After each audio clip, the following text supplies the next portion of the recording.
নমস্কার বন্ধুরা, বং এনজয় চ্যানেলে আপনাদের সকলকে জানাই সুস্বাগত। আজকে বানাচ্ছি কাঁকড়া দিয়ে কচুর শাক।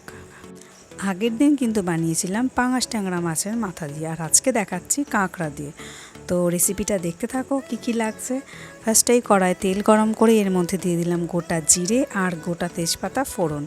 এটা ভালো করে ভাজা ভাজা হলে এর মধ্যে দিয়ে দিলাম কেটে রাখা পেঁয়াজ। আমি এখানে দুটো বড় পেঁয়াজ ইউজ করেছি। তোমরা যেরকম পরিমাণে কচুর শাক নেবে সেরকমভাবে তোমরা পেঁয়াজটা নিও। পেঁয়াজটা কিন্তু ভালোভাবে ভেজে নিতে হবে। আর আমরা জানি পেঁয়াজ ভাজা হতে কিন্তু একটু টাইম লাগে, তাই একটু সময় নিয়ে পেঁয়াজটা ভালো করে ভেজে নেব প্রথমে।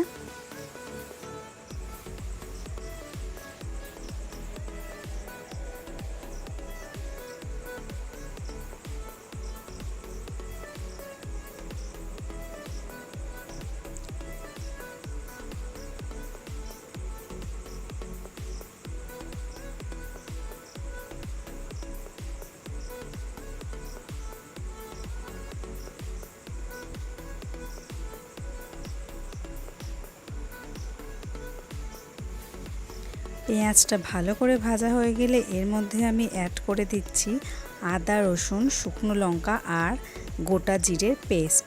এটাকে কিন্তু খুব ভালোভাবে ভাজা ভাজা করে নিতে হবে, না হলে কিন্তু কাঁচা গন্ধ বেরাবে। এটা তো আমি প্রত্যেকটা ভিডিওতেই বলি।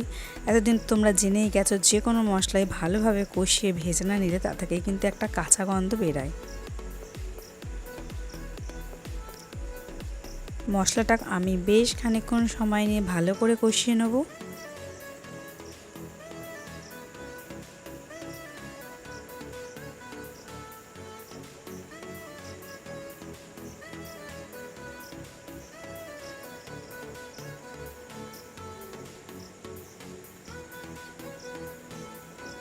এরপর আমি এখানে অ্যাড করে দিলাম স্বাদ মতো লবণ আর একটু হলুদের গুঁড়ো। এটাকে এবার ভালোভাবে মশলার সাথে মিশিয়ে নিচ্ছি। এরপর আমি এর মধ্যে অ্যাড করে দিচ্ছি কাঁকড়া। আমি কিন্তু এখানে ছোট সাইজের মেখু কাঁকড়াই নিয়েছি। তোমরাও মেখু কাঁকড়াই নিও, মেখু কাঁকড়াটাই কিন্তু বেশি ভালো হবে। যেহেতু কয়েকদিন আগেই পূর্ণিমা গেছে, আর আমি তো আগের একটা ভিডিওতেই বলেছিলাম যে পূর্ণিমা অমাবস্যার কোণে কিন্তু মেখু কাঁকড়া বেশি পাওয়া যায়। তো যেহেতু কদিন আগে পূর্ণিমা গেছে, তাই আজকে আমি মেখু কাঁকড়া পেয়েছি, আর তাই দিয়েই আজকের এই রেসিপিটা তোমাদের বানিয়ে দেখাচ্ছি। তো কাঁকড়াটা কিন্তু কষানো মশলার মধ্যে দিয়ে আমি অল্প একটু জল দিয়েছি, নাহলে নিচে লেগে যাচ্ছিল কড়া। তো দিয়ে এটাকে আমি ভালোভাবে কষিয়ে নিচ্ছি। দেখো ভালো মতো তেল কিন্তু ছেড়ে গেছে।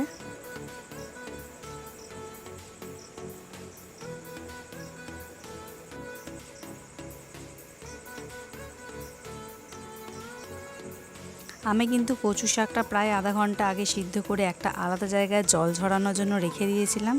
আর এই কচুর শাকটা আগে থেকেই ভালো করে চটকে নিয়েছিলাম, কারণ যেহেতু এটা কাঁকড়া দিয়ে তৈরি, এটা কিন্তু কড়ার মধ্যে খুন্তি দিয়ে চটকাতে গেলে একটু সমস্যা হবে।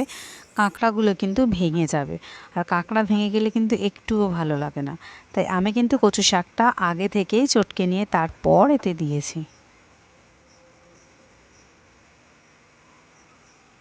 এবার আমি আরেকটু সর্ষের তেল দিয়ে দিলাম, কারণ কচু শাক মানেই কিন্তু একটু তেল আর ঝাল। তেল ঝাল না হলে কচু শাকটা ঠিক মজে না। আর যেহেতু এখন একটু বৃষ্টি হচ্ছে, একটু ওয়েদার নরম, আর এখন এই বর্ষাকালে ঠিক আগে কিন্তু কচুর শাক, কচুর ফুল, কচুর পাতা এই রেসিপিগুলো করে খেতে কিন্তু ভীষণ ভালো লাগে। এরপর আমি এর মধ্যে দিয়ে দিলাম দুটো চেরা কাঁচা লঙ্কা।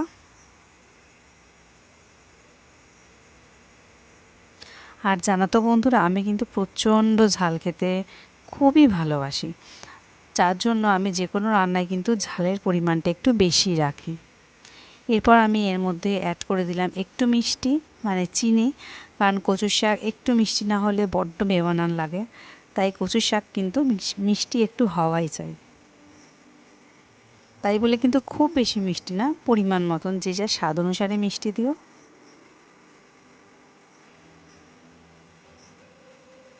এবার এটাকে ভালো করে নেড়ে চেড়ে মিশিয়ে নিতে হবে, আর অনেকটা টাইম ধরে এটাকে ভাজতে হবে, যতক্ষণ না এর পুরো রসটা শুকিয়ে আসে। না হলে কিন্তু একটু গলা চুলকানোর ভয় কিন্তু থেকে যায়। তাই এটাকে কিন্তু ভালো করে শুকনো করতে হবে, কড়াই নেড়ে চেড়ে একটু টাইম নিয়ে।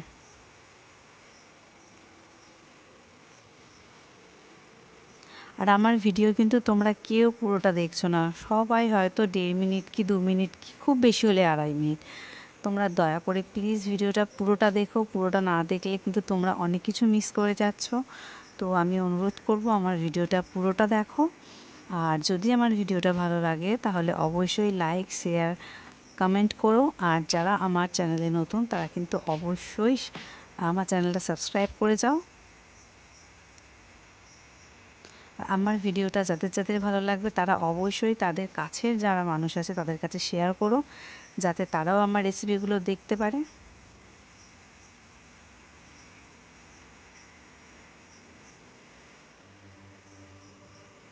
দেখো কচু শাকটা কিন্তু বেশ ভালোই শুকিয়ে গেছে, কচু শাক থেকে কিন্তু বেশ ভালো মতো তেলও বেরাতে শুরু করেছে। এটা আর একটু বেশ খানিকক্ষণ নাড়াচাড়া করে তারপর আমি গরম গরম সার্ভ করে দেবো। আর আমরা তো সবাই জানি কচু শাক তো অ্যাজ ইউজুয়াল শুকনো ভাতের সাথে বেশি ভালো লাগে, এটা নিয়ে তো জাস্ট কোনো কথাই হবে না। আর আমরা যারা বাঙালি তাদের কাছে কিন্তু কচু শাক একটা খুব নস্টালজিক জিনিস, তাই না? কারণ ছোটোবেলায় এটা আমরা মার হাতে খেয়েছি, ঠাকুমার হাতে খেয়েছি, আর এখন আমরা বড় হয়ে নিজেরা এটা বানাচ্ছি। তাই কচু শাকের প্রতি কিন্তু আমাদের বাঙালিদের একটা আলাদাই রকম টান।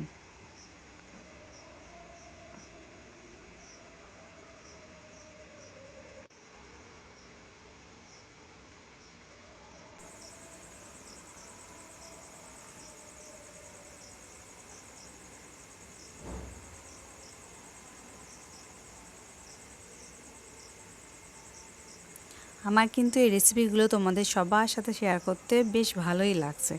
তো তোমাদের কীরকম লাগছে আমার রেসিপিগুলো অবশ্যই একটু কমেন্ট করে জানিও।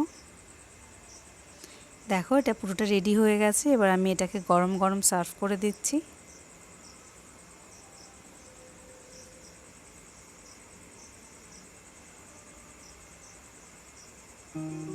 এই দেখো, রেসিপিটা যদি ভালো লাগে অবশ্যই জানিও।